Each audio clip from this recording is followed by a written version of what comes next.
Jackson and I met through a blind date and entered the walled city of love once again. Yes, we are both remarried.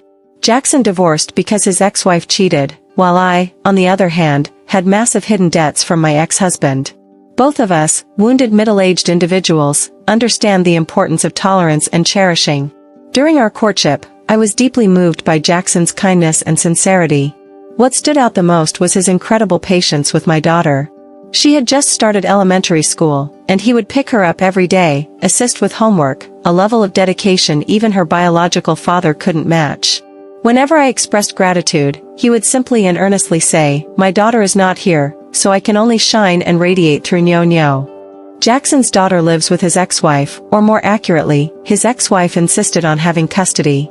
At that time, I thought his ex-wife might not have been a good wife, but she must be a good mother. Later, I realized how naive I was. The first confrontation with Jackson's ex-wife happened 3 months into our relationship. Before that, during our dates, Jackson would often receive calls from his ex-wife. In such situations, I would usually discreetly step aside. One time, while we were driving for an outing, his ex-wife called again. Jackson's phone was connected to the car's Bluetooth, and I could hear the conversation on speaker.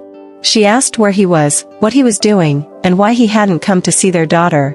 As a woman, I could distinctly sense his ex-wife's attempt to control his whereabouts and a desire to reconcile. She even playfully asked, "Your girlfriend isn't beside you, right?" Jackson honestly admitted that I was with him. She said okay and hung up. To be honest, I was bothered by the unclear ties between Jackson and his ex-wife. So, I directly confronted him, "If you haven't completely cut ties with your ex-wife, then we have no reason to continue." Jackson shook his head repeatedly, stating that reconciliation with his ex-wife was impossible, and he couldn't escape even if he wanted to. Despite his assurances, after several back and forths, I got angry, and I even considered ending the relationship.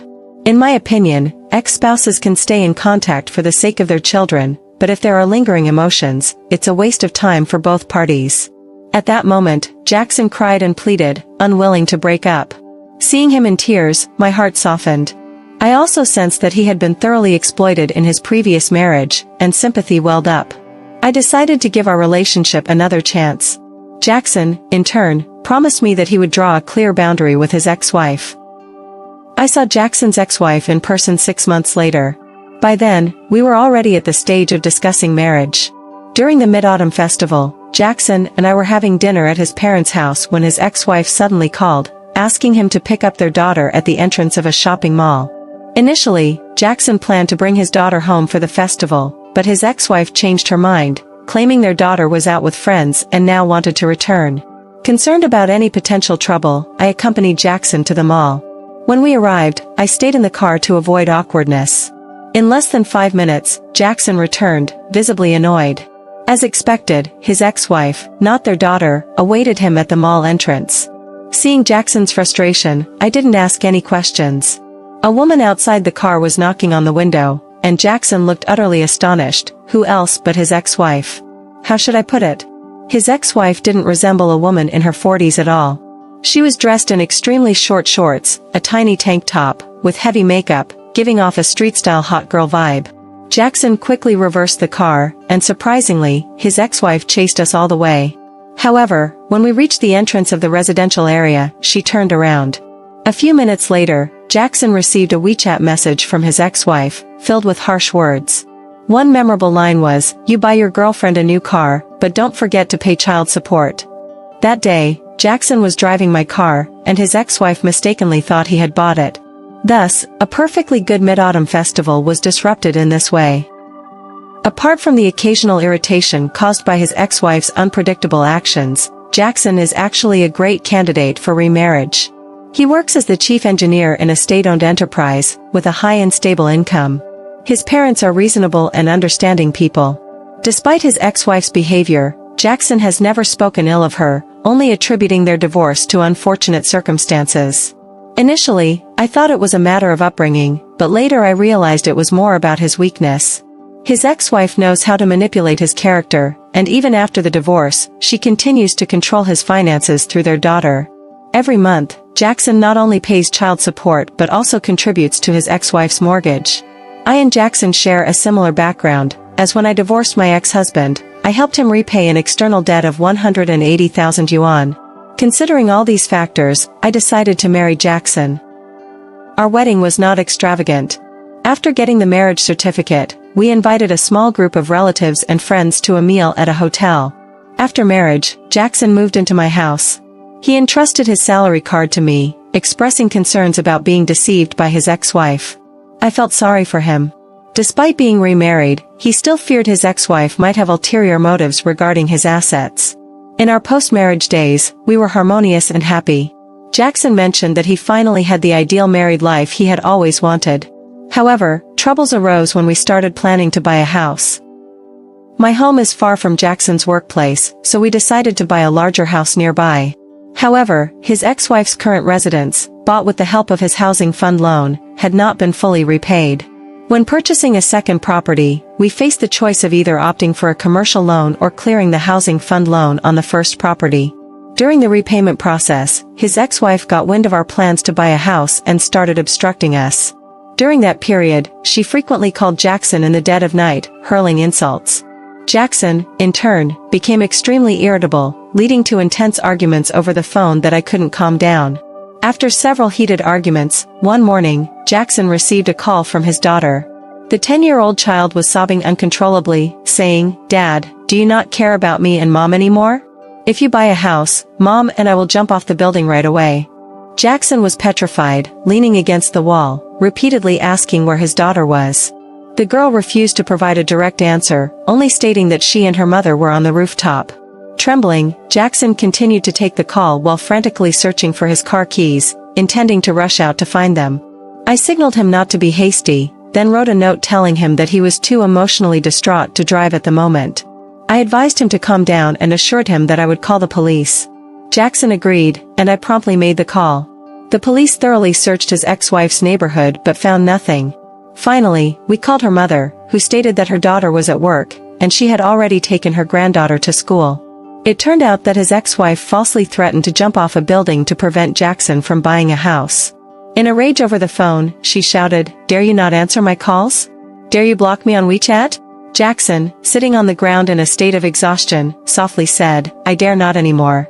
I won't dare anymore." Later, with tears in his eyes, he asked me, "Having an ex-wife like this, do you regret marrying me?"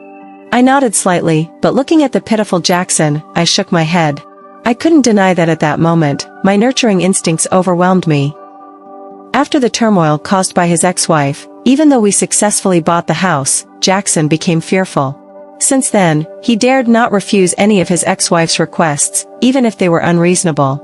This included helping her brother find a job and arranging medical care for her mother when she fell ill. Despite Jackson's compliance, his ex-wife showed no gratitude. Perhaps in her mind, these were merely obligations that Jackson should fulfill. She continued to call him incessantly.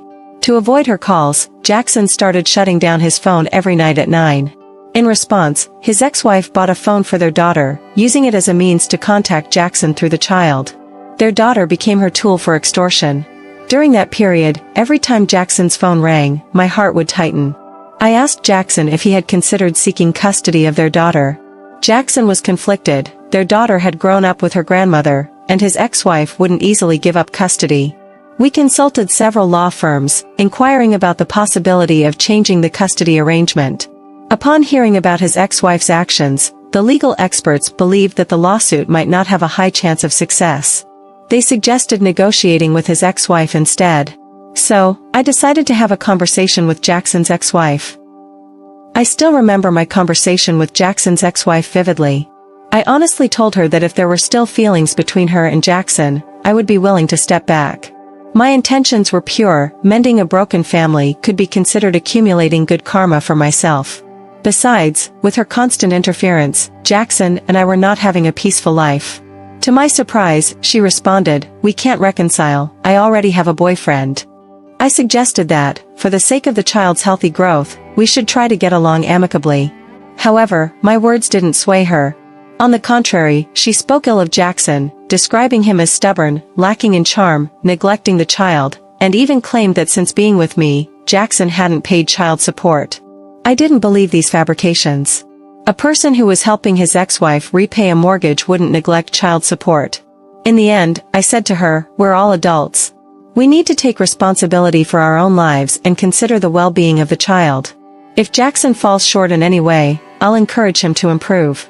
But please, don't involve the child in the battles between adults. It has a significant impact on the child's mental and emotional well-being. As mothers, none of us want our children to grow up psychologically unhealthy, right? After that conversation, his ex-wife quieted down for a while.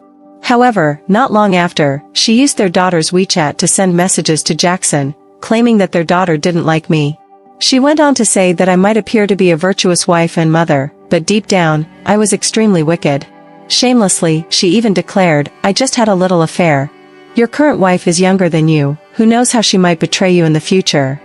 These words were truly heart-wrenching. Jackson swore he wouldn't believe her, but the snake bite had already left its mark.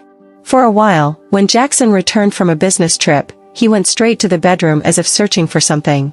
He even meticulously sniffed around my body and hair. Feeling perplexed, I asked him what he was doing. Hesitantly, he confessed that during one of his business trips, his ex-wife had brought her lover home, and he had caught them in the act. His ex-wife knew exactly which words would trigger Jackson. During this time, I realized that Jackson had some emotional scars. Despite being divorced, he hadn't fully healed from the damage inflicted by his ex-wife.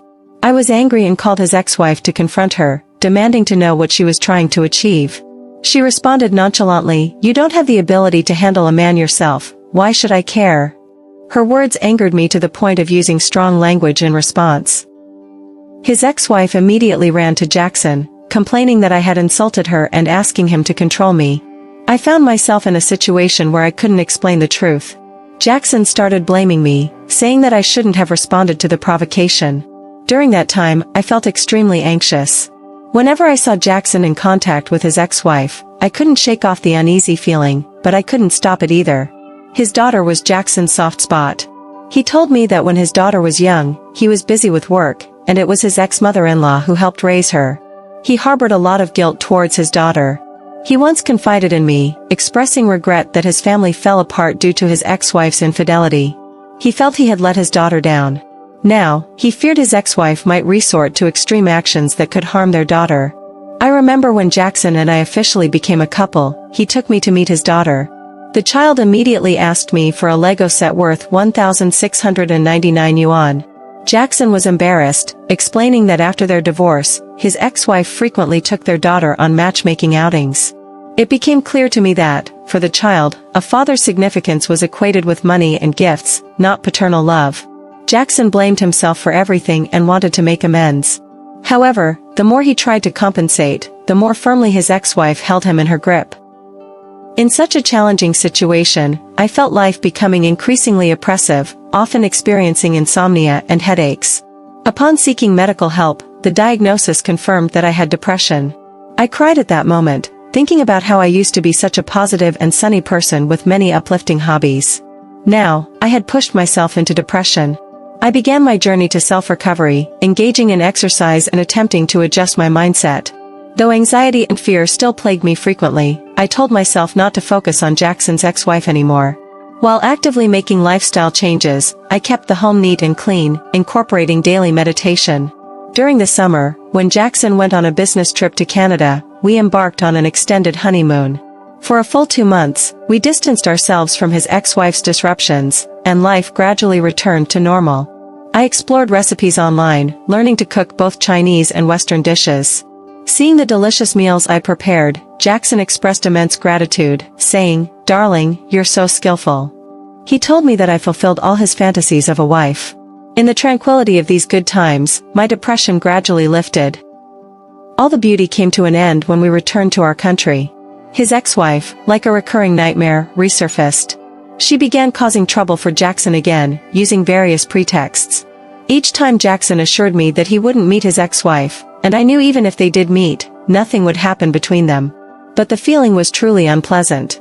As autumn arrived, my depression resurfaced. I frequently had nightmares, making it difficult to get up the next day. Jackson, feeling desperate, went to his ex-wife's workplace to reason with her superiors. Since she worked in a public institution, Jackson's actions were like poking a hornet's nest. His ex-wife retaliated wildly, even threatening Jackson that she wouldn't let their daughter recognize him as her father anymore. Once, Jackson's daughter came to our house, and I was in the midst of pulling out his white hair. Suddenly, she disdainfully remarked, "My mom doesn't care about my dad at all." Upon hearing this, Jackson collapsed on my lap, crying. I understood his feelings. All along, he had endured his ex-wife to avoid hurting his daughter. However, his daughter, just like her mother, never held him in high regard and even found joy in hurting him. It was something any normal person would find unbearable. During that time, Jackson's face wore a constant expression of bitterness, and his back hunched as if he had been severely beaten. I comforted and encouraged him, channeling all my energy and joy into supporting him. However, I found myself sinking into a profound darkness. Jackson warned his ex-wife to stop harassing us, even mentioning that I was dealing with depression. This seemed to give his ex-wife a new weapon. One time, taking advantage of Jackson's business trip, she called me and insulted me, claiming I was mentally ill and needed medication. I was so furious that I couldn't even eat, and within a week, my weight dropped from 92 pounds to 87 pounds. It was during that week that I finally realized Jackson had no capability to settle things with his ex-wife. I, being a normal person, couldn't allow myself to be driven into madness by a lunatic. Living in such circumstances was truly unbearable. After Jackson returned from his business trip, I brought up the idea of divorce. Jackson cried and knelt down, begging me not to leave, but at this point, we couldn't continue. In this relationship, if Jackson can be compared to Tang Sanzang, his ex-wife is the monster, and I am like Sun Wukong fighting the monster. However, the monster is too powerful, and I am exhausted. So, I chose to give up. Jackson suggested that we have a child so that I wouldn't leave him. During our time in Canada, I had thought about having a child, but I felt Jackson couldn't protect a child, and I didn't want a child to grow up in such a complicated environment. A healthy relationship doesn't need a child as a binding factor. Now, it seems like that decision was the right one. In the end, Jackson and I divorced. Regarding the house we bought together, Jackson insisted on giving it to me. He said he hadn't protected me well, and he felt guilty. When his ex-wife found out about him giving me the house, she came to my place and caused a scene, accusing me of marrying Jackson just for the house. I don't understand from what standpoint she has the right to criticize me. How can someone be so arrogant and unreasonable? In the end, it all boils down to Jackson's weakness and indulgence, giving her the courage to behave this way. People like her thrive on tolerance because, in the end, it's enabling. Initially, I didn't want the house, but after her disturbance, I accepted it without guilt. Jackson isn't a bad man. He is responsible, frugal, a typical STEM geek, and has brought warmth to both me and my daughter. However, he is too weak. A man's weakness is the greatest betrayal to marriage. I've heard a saying before, even the most cowardly man should learn to protect two things, the land beneath his feet and the woman in his arms. Yet, Jackson couldn't even provide me with the basic sense of security and tranquility. That's the greatest tragedy of our marriage. I remember before our divorce, Jackson told me, "If only I had met you for my first marriage." Perhaps, but what's the point of such a hypothetical? Life ultimately has no ifs, so let it be.